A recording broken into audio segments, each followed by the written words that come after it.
존경하는 220만 도민 여러분 반갑습니다. 더불어민주당 김연연입니다.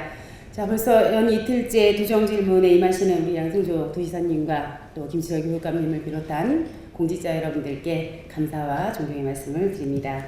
자, 오늘 본회의원은 총 3개의 질문을 드리겠습니다. 그래서 먼저 답변을 위해서 김용찬 행정부지사님이 답변석으로 나와주시기 바랍니다.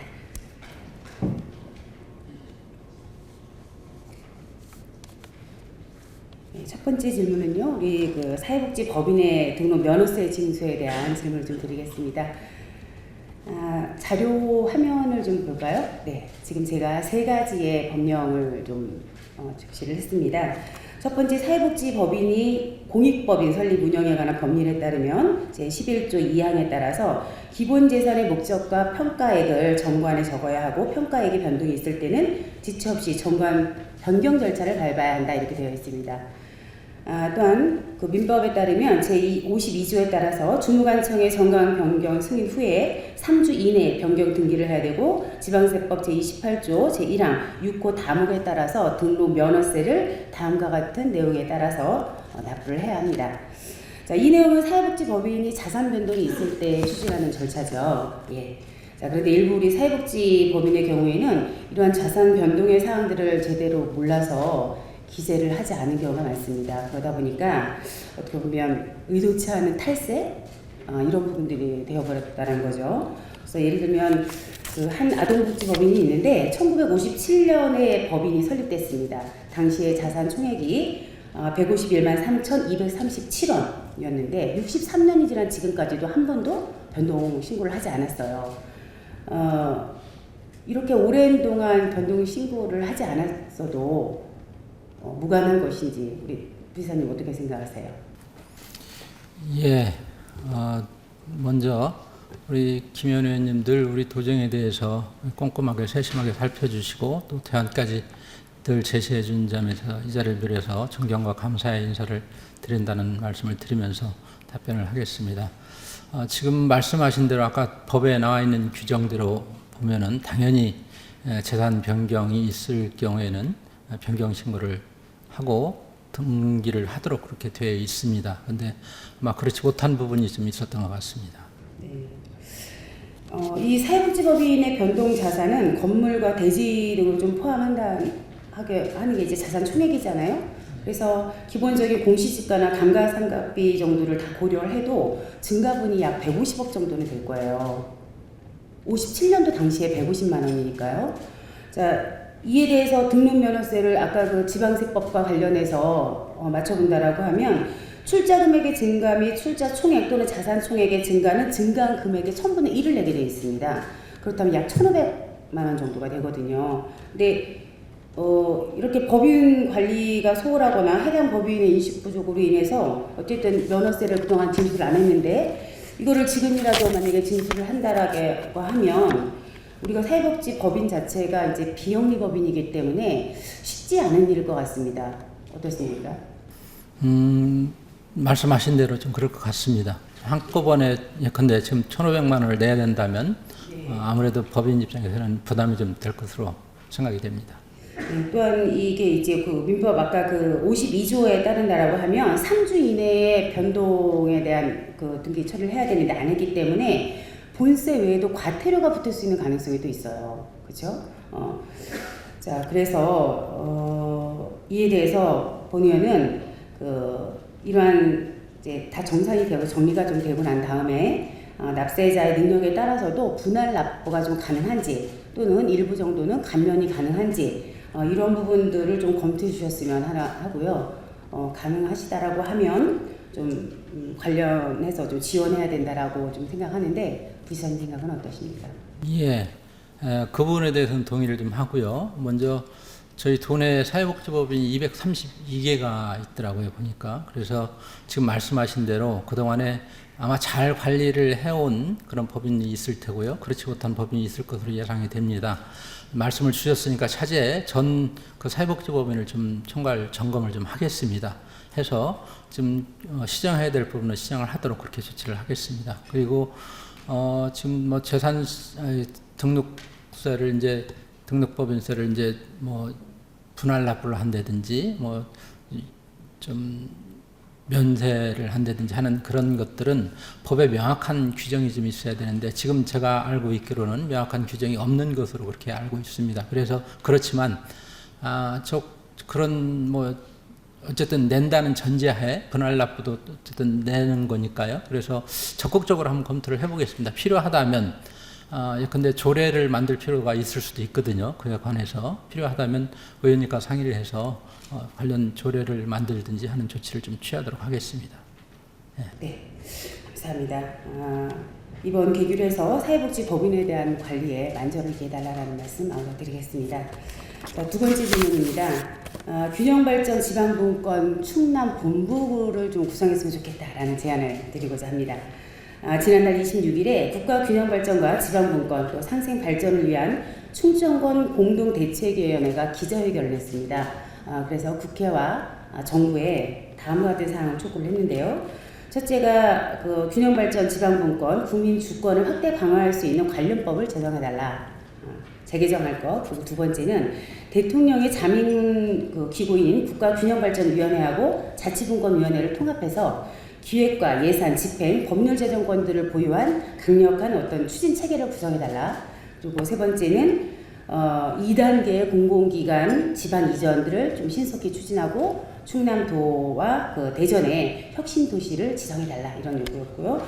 네 번째가 충청권에 대한 관련된 광역 철도망을 신속히 추진해달라. 그리고 KBS 충남방송국 설립과 또 지역 언론 지원 육성 종합 대책을 마련하고 또 지방 의료 공공의료죠. 공공의료에 대한 인프라를 확충하고 폐기물에 대한 시설들을 지자체의 재량권을 좀 달라라고 하는 거. 그리고 지역민의 환경권 강화를 위한 관련법들을 개정해달라고 하는 이런 내용이었습니다.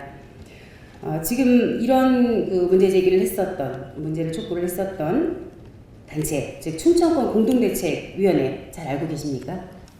예. 2004년부터 아마 활동을 해온 것으로 그렇게 알고 있습니다. 네.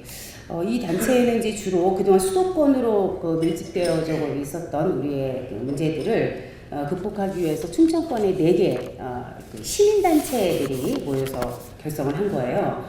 여기에 우리 충남은 지방분권 충남연대가 함께 참여를 하고 있습니다. 자, 이 기관들이 가지고 있는 역할과 기능 이런 부분들에서는 충분히 다 좀 숙지를 하고 있는데 이 기관들이 가지고 있는 한계점은 뭐가 있을까요? 글쎄요, 아무래도 시민사회단체 중심으로 하고 있다 보니까 공식적인 기관의 입장이 아니라 순수한 민간의 입장에서 말씀을 하시는 거니까 그런 측면에서 좀 한계가 있지 않을까. 그렇지만 나름대로 그동안 우리 수도권 이외에 지역 균형 발전이라든지 아니면 공공기관 이전이라든지 그런 측면에서 보면 나름대로 성과는 있었다고 생각을 합니다. 네. 어쨌든 우리 충남 지역에서 필요한 여러 가지 다양한 문제들에 대해서 문제 제기를 하고 또 그런 부분들을 정부에 요구하고 정책으로서 또 사업으로서 제안하는 이런 훌륭한 역할들을 잘 해나왔습니다. 그런데 아무래도 이것 자체가 시민단체다 보니까 실제적으로 실무를 진행한다든지 실제 성과를 거두는 데 있어서는 주도권을 가지고 있지 못했다라고 하는 것이 이제 한계점으로 제가 보여집니다. 그래서 이런 거하고 이제 관련해서 우리가 혁신도시 지정에 대한 문제 그리고 공공기관에 대한 지방 이전 준비 어제 여러 의원님들이 질문을 하셨고 그 질문에 대한 답변 다 잘 들었습니다. 국토연구원이 1차 혁신도시 공공기관 지방 이전에 대한 성과 연구 용역을 했어요. 그것에 대한 결과 중에서 가장 이제 첫 번째로 꼽는 것이 수도권의 인구 집중을 완화한 점을 첫 번째로 꼽았고요. 두 번째의 성과는 사회적 비용을 줄였다. 즉 교통 혼잡이라든지 환경 오염에 대한 부분 관련된 사회적 비용들 많이 줄였다라고 하는 것을 두 번째 내용으로 꼽았고요. 세 번째가 지역 인재를 등용한 것, 지역 인재를 채용한 것을 우수 사례로 꼽았습니다. 이런 결과를 본다라고 했을 때 혁신도시 지정과 또 공공기관에 대한 지방 이전에 대한 문제는 굉장히 중요한 문제일 것 같습니다. 어제 답변 여러 번 하신 것처럼 총 340개 중에서 192개가 이미 지방으로 이양을 했고요. 이제 우리 충남도가 대상으로 할 수 있는 기관은 118개 기관이 남아 있습니다. 자, 자료를 보시면 1차 192개 나간 거예요. 부산부터 쭉 하다 보면 우리 충남이 7개입니다. 광주가 4개, 제주 5개에 이어서 이제 세 번째, 밑에서부터 세 번째죠. 매우 적은 수를 좀 이전을 한 상태입니다. 자, 이 공공기관 지방이전 준비에 대한 본 의원의 질문에 집행부는 지역산업과 연계가 이미 되어 있고 또 파급 효과가 큰 것으로 이미 좀 선정을 했다. 그리고 선정을 했다. 그렇지만 지역별로 이해관계가 많고 그래서 사회적인 합의가 좀 필요하다라는 이야기를 하셨습니다. 그래서 좀 신중하게 준비를 해야 되겠다라는 생각을 하셨고 어제 그 답변의 일부 중에서는 아직은 좀 빠른 게 아닌가라는 생각들을 좀 집행부가 하고 있는 것이 아닌가라는 생각을 사실 했습니다. 그런데 저는 그렇게 생각하지 않습니다. 실제로 이미 물밑 작업을 시작한 기관들이 상당히 많이 있고요. 제가 알고 있는 기관에서도 고려하고 있는 데가 어디다라는 이야기를 직접적으로 하는 사례도 있습니다. 지금 그러면 선정을 했다면 몇 개 정도를 선정하신 겁니까? 저희들이 그렇게 이제 겉으로 표면적으로는 말씀드린 바와 같이 적극적으로 나서고 있지는 않습니다. 그렇지만 내부적으로는 철저하게 또 치밀하게 준비하고 있다는 말씀을 드립니다. 저희들도 나름대로 좀 관련 기관들하고 접촉을 다 하고 있고요. 그리고 그걸 토대로 해서 전체 관련 기관들에 대한 분석을 좀 나름대로 종합 분석을 다 실무적으로는 좀 맞춰놨습니다. 그 주요 내용이 나름대로 이제 저희들 분석 틀이 있는데요. 근데 종업원 수가 얼마나 되는지, 또 예산 규모는 얼마나 되는지, 지역 산업과의 연관성은 좀 있는 것인지, 그리고 타 혁신 도시와의 중복성이라든지 경쟁적으로 유치할 수 있는지 그런 것들을 종합적으로 한 항목으로 놓고 저희들이 분석을 다 했습니다. 분석을 해서 나름대로 상위 그룹에 있는 그룹들을 저희들이 선정을 좀 했습니다. 선정을 해서 어제 지사님께서 말씀하신 대로 그 중에 하나가 바로 환경과 관련된 기술고입니다. 이것은 타 시도에서 어느 시도 지금 혁신도시하고 중복되지를 않습니다. 그래서 저희들이 이제 그런데 아까 말씀드린 종사자 수나 예산 규모나 이런 것들이 굉장히 상위 그룹에 좀 속해 있더라고요. 그래서 그런 것을 필두로 해서 나름대로 좀 분석을 다 되어 있다는 말씀을 드립니다. 네. 일단 이제 아까 저한테 먼저 주신 답변에 의하면 사회적 합의 부분을 쓰셨어요. 우리가 사회적 합의 그러면 기본적으로 합의를 한다는 얘기인데 이 합의를 한다는 데는 우리 쪽에서 제시할 수 있는 주객관적인 정확한 데이터에 근거한 자료가 필요할 것이고요. 그다음에 무엇보다 중요한 거는 우리 충남 지역 내에 약간 이제 산업 지형도 있을 것이고요. 인적 자원들도 있을 것이고 이런 좀 다양한 인프라에 대한 분석들. 그다음에 어느 시군에서로 유치를 할 것인지에 대한 사실 지방자치단체의 의지라고 해야 될까요? 이런 부분들도 굉장히 중요할 거고 그다음에 또 그런 기관들이 이전했을 때 그 지역이 갖춘 정지 요건들도 고려를 해야 되겠죠. 또한 우리가 아까 인재 채용에 대한 이야기를 했었잖아요. 그러면 관련 학과나 이런 부분들도 충분히 고려를 또 해야 되겠죠. 근데 이런 것들이 모두 좀 총망라돼서 우리 충남으로 와야 될 근거를 마련해야 된다고 생각을 해요. 그리고 각각의 기관들과 이해가 달려있는 기관, 충남도뿐만 아니라 기업이면 기업, 학교면 학교 이런 부분들이 좀 다양한 측면에서 협심을 해서 협상을 해 나가야 되지 않겠냐라는 말씀을 좀 드리는 겁니다. 그래서 예를 든다면 우리가 충남의 그 전국 화력발전소 61개 중에서 약 30개 정도인 52%가 밀집돼 있어요. 그렇죠? 자, 그로 인해서 미세먼지라든지 대기오염 그리고 온배수로 인해서 해양 피해를 갖고 있는 게 우리 충남입니다. 또한 지난 19년 10월 달이죠. 충남을 방문했었던 문재인 대통령이 해양 바이오, 그 다음에 해양 관광, 친환경 선박, 첨단 해양 장비, 해양 에너지 등 5대 핵심 해양 산업들을 적극 육성할 것이라고 밝혔고요. 또한 해양 바이오 산업 클러스터 구축은 우리 충남에 대한 문재인 대통령의 공약이었습니다. 자, 이런 점들을 본다라고 했을 때 발전소 주변의 환경 개선이라든지 피해 대책을 위해서 그리고 해양 바이오 산업 클러스터 구축을 위해서 여러 가지 그 공공기관 중에서 해양, 또 환경, 에너지 이런 관련 공공기관은 당연히 우리 충남으로 와야 되는 것이 아니냐라고 주장을 해도 저는 무관하다. 이렇게 생각을 합니다. 자, 그렇다라고 하면 이와 관련된 그 29개 대학 중에서 관련 학과들도 굉장히 많지 않겠습니까? 그러면 그와 관련된 연구도 그동안 축적되어 있는 것들이 많이 있을 겁니다. 자, 이런 부분들을 가지고 유치 개혁들을 함께 좀 세워놔야 되겠다 이렇게 생각을 하는데 어떻게 생각하세요? 아유, 뭐 지당한 말씀이시고요. 저희들도 지금 나름대로 실무적으로는 지금 분석을 했습니다만 이게 이제 실무적으로 분석을 하는 거고 그래서 이제 전문가들하고 나름대로 지금 혁신도시 자문위원회를 구성을 했습니다. 전문가 이제 총 15명으로 구성이 되어 있는데요. 거기에는 우리 지금 균형발전위원회 위원도 좀 들어가 있고요. 지금 아까 말씀하신 그 국토연구원에서 그 혁신도시 관련 성과 평가를 하는 그분도 좀 들어가 있습니다. 각계 좀 전문가로 좀 들어가 있거든요. 그분들하고 같이 저희들이 분석한 것이 맞는지 다시 한번 좀 검토를 좀 하려고 합니다. 네. 우리는 지난번 그 중부지방해양경찰청 유치에 실패한 사례가 있습니다. 매번 하는 이야기지만 참 뼈아픈 교훈인데도 매번 반복하는 것에 대한 안타까움이 있어요.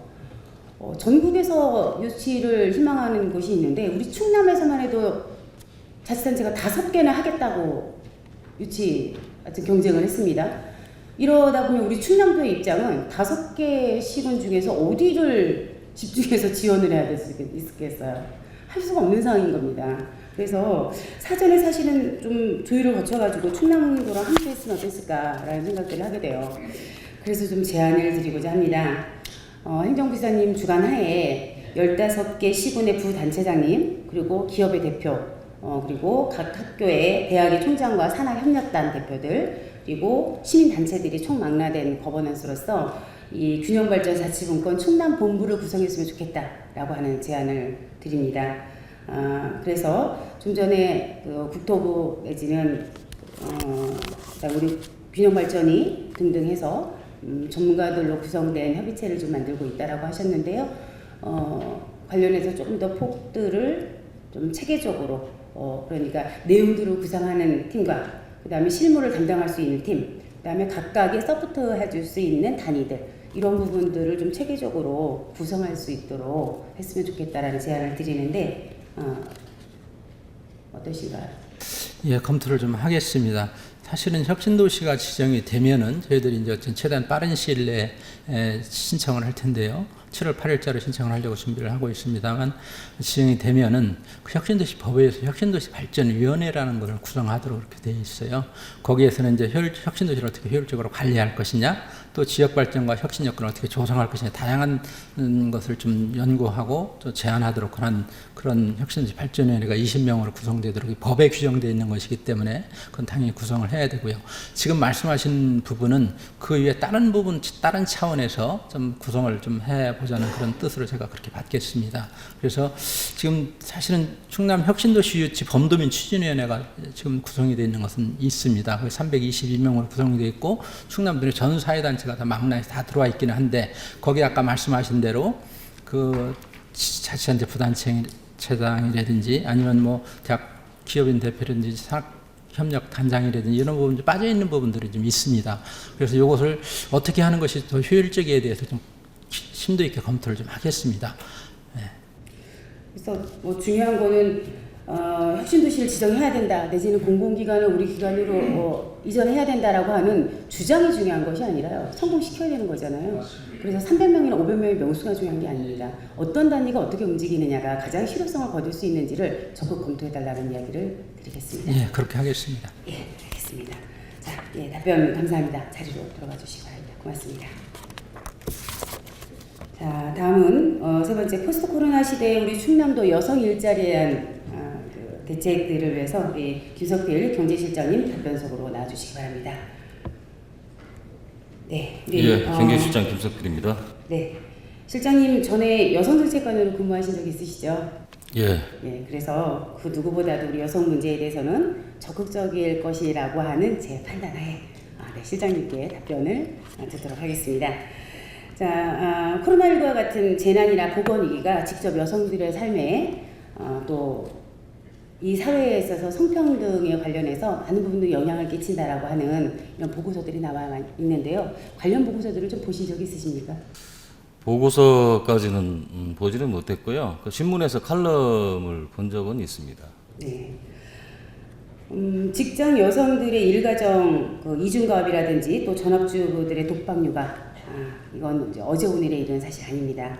그래서 일부 공교육과 분담을 한다든지 민간 서비스에 그동안 이제 맡겨왔죠. 근데 이런 돌봄마저도 코로나19 때에 사실 불가능해져 버렸어요. 그렇죠? 그러다 보니까 남성보다는 저임금 노동자인 여성들이 대부분 직장을 포기한다든지 또는 가족이나 친족들에게 돌봄을 맡긴다든지 하면서 이제 겨우겨우 이게 돌봄의 공백들을 좀 메워나가고 있는 이런 상황입니다. 자, 이런 사회적 변화 속에서 우리 충청남도는 무엇을 준비해야 될까라는 거 많은 것들 중에서 여성의 일자리 문제만을 가지고 제가 좀 질문을 드리겠습니다. 다음 표는 일자리 정책에 대한 우리 충남도의 분석표인데요. 첫 번째 파란 색깔로 되어 있는 거는 다 청년 대상이에요. 그리고 노인 일자리가 있는데요. 전체 3,409억 원의 예산을 들여서 실적을 2019년도 실적이 지금 약 8만 명에 가깝습니다. 그 중에서 노인 일자리는 330억을 들였는데 어쨌든 실적면으로는 과반수가 다 되는 3만 5천이에요. 이제 보통 하루 3시간 정도 근무를 하시는 공공 일자리가 좀 대부분일 것 같고요. 그 밑에 보면은 도민 밀착형 사회복지 서비스 일자리 창출이 주로 여성들이 많이 가는 데입니다. 그래서 1331억에 10,000명 정도의 여성들이 취업을 한 건데요. 대부분 이제 이것이 정규직 직원이라기보다는 돌봄 형태에 있는 서비스 직종에 이제 대부분 다 포함되어 있죠. 그리고 그 다음 장을 좀 보시면, 네, 저쪽에 어업도우미, 관광해설사, 그 다음에 경력단절 여성지원, 요 보라 색깔이 이제 여성들을 대상으로 한 거고요. 그 밑에도 보면 사회적 경제 부분에는 대부분 청년활동가 육성이나 청년 대상으로 많이 좀 일을 하고 있습니다. 자, 지금 잠깐 보신 것처럼 대부분이 남성 중심의 일자리들이고 특정 대상으로는 청년 일자리하고 노인 일자리가 집중하고 있어요. 그런데 도민의 사실 50%가 넘는 여성 일자리에 대한 고민들은 많지 않다라고 하는 부분입니다. 우리 2020년에 성격추 지수 조사에 따르면요, 충남의 여성경제 참여율이 전국 하위예요. 최하위. 그래서 여성 일자리 요구 조사를 한번 해봤습니다. 그 내용을 봤더니 유형들 중에서 일일 한 4시간에서 6시간 정도의 꼭 좀 일을 했으면 좋겠다라고 하는 요구가 제일 많았고요. 또한 맞춤형 유연근무제 얘기를 했거든요. 유연근무제라는 얘기는 결국은 파트타임으로서 일할 수 있는 아르바이트 자리는 아니라는 거입니다. 그래서 이렇게 이제 이런 문제들이 결과가 나온 거를 보면 결국은 여성의 일가정 양립 문제하고 이게 직결되어 있고요. 이 문제는 결국은 저출산 문제하고도 상당히 직결된 문제입니다.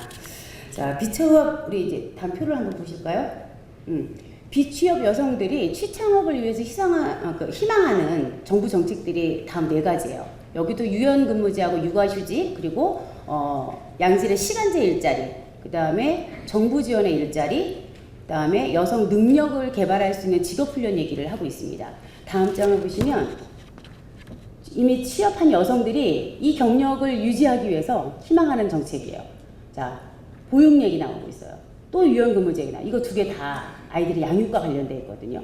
그 다음에가 자기의 개인의 능력들을 개발할 수 있는 얘기가 또 한 번 나옵니다. 그 다음 때도 육아휴직이에요. 자, 다음 장을 보시면요.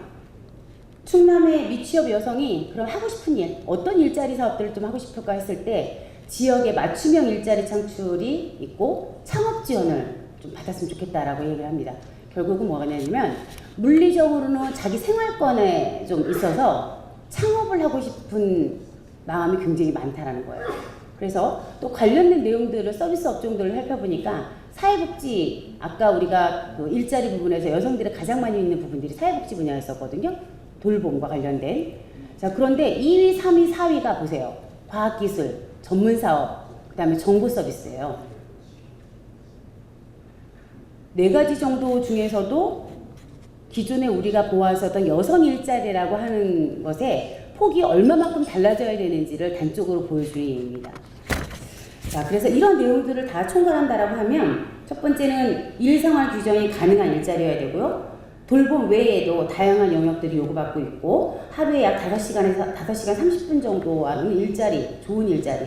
이제 이분들은 대부분 40대 안쪽이어서 자녀 양육에 아직도 많은 시간을 할애해야 하는 이런 상황이 있는 분들입니다.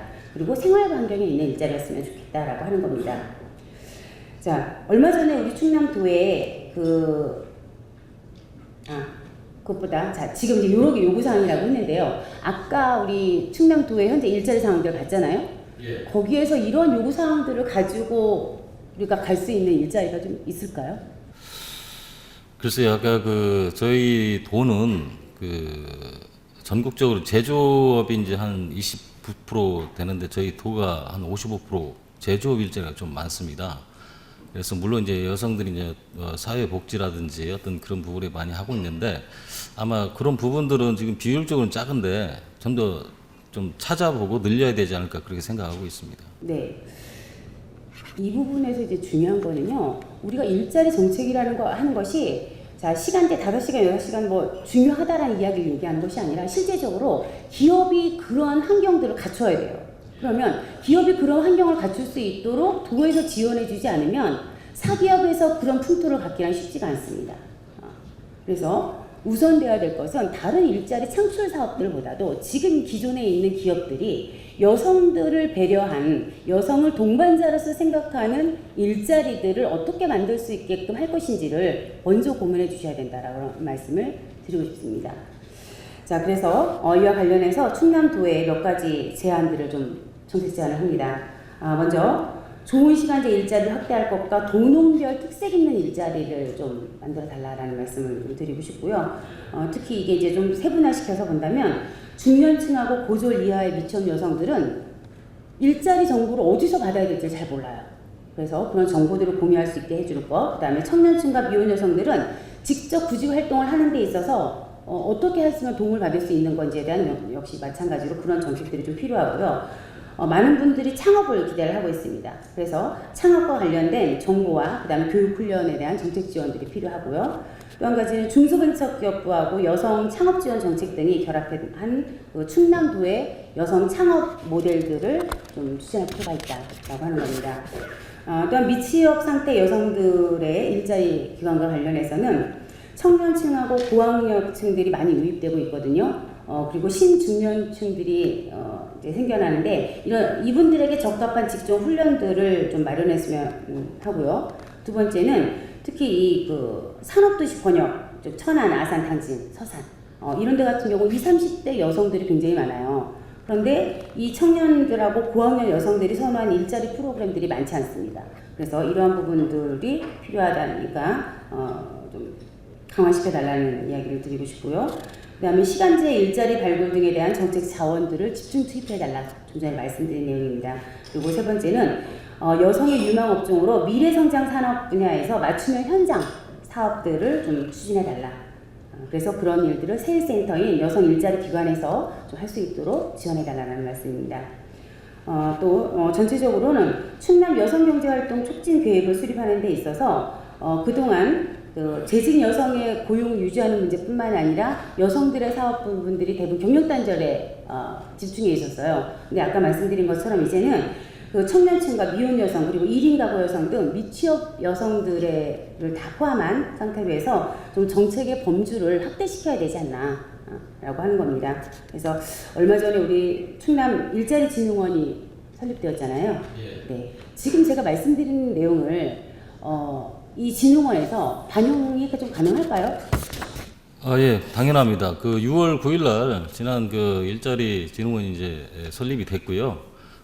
한 31분 정도 지금 우리가 인력이 이제 보강이 될 겁니다. 지금 현재는 27명 정도 있는데 지금 위원님께서 지적해 주신 여성 일자리 관련해서 지금 뭐 좋은 시간제 일자리라든지 도농병 특색을 갖춘 일자리, 그다음에 이제 청년층 미혼 여성 그리고 이제 미취업 상태 이런 부분들 사실 일자리 진흥원이 이제 어떤 충남의 일자리 정책의 헤드쿼터로서 역할을 이제 해야 되거든요. 이런 부분에 대해서 특히 여성 일자리에 대해서 뭐 아까도 뭐 파트타임 비슷하게 아니면 또 저희들 도도 또 뭐 1시간 늦게 출근하고 또 1시간 일찍 퇴근하는 그런 제도도 있지 않습니까? 그런 것처럼 그런 여성들이 안심하고 또 일할 수 있고 어떤 그런 부분들을 일자리 진흥원과 협업해서 만들어 보도록 하겠습니다. 네, 감사합니다. 성평등 감수성에 대해서 특별히 많은 경험들을 또 가지고 계신 실장님만큼 그러한 부분들에 대한 고려를 충분히 좀 해주십사라는 당부 다시 한번 드리겠습니다. 잘 알겠습니다. 네, 감사합니다. 자리로 들어가 주십시오. 네. 네, 최대 복지는 일자리입니다. 충남의 일자리 정책으로부터 우리 성평등 사회를 앞당기고 나아가서 복지수도 충남을 만들어갈 수 있기를 기대하면서 도정 질문을 마치도록 하겠습니다. 경청해 주셔서 고맙습니다.